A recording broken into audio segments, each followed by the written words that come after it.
In the previous movies, we've been showing you how to select lighting clips that best complement your original underlying footage. In the next few movies, we're going to show you how to further fine-tune those lighting clips through the use of transformations such as scale and rotate, through color correction, through improving contrast, and using other effects such as blur. Let's start with the transformations. Let's play around with some directional lighting for this trumpet player. He has a nice strong diagonal from the upper right through the trumpet to the lower left. However, our light rays starts in the upper left, the wrong place. So let's move it into position. I set add mode so I can see how it is interacting with the layer underneath. And one way to do it is to open up scale, turn off the constrain proportion switch, and flop just the X dimension. That will make it come from the upper right and go on down.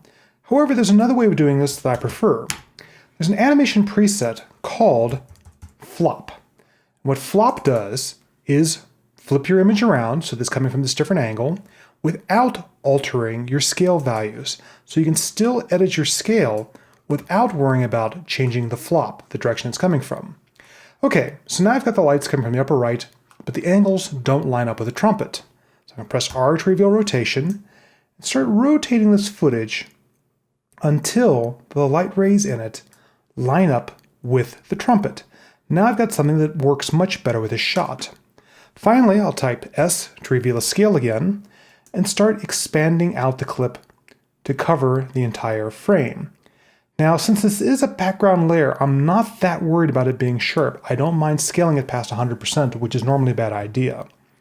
If you want, you can even scale it disproportionately. I can go ahead and bring down the X to where it's just outside its frame. The Y is just outside the frame in the other direction. Maybe go up 1 more percent to be even. And now I have my rays complementing the angle of the trumpet. And I'll ram preview to see how it looks. I see he's raising the trumpet at the end, no problem. I'll go ahead and just put a little bit more rotation on my shot and go ahead and expand my scale.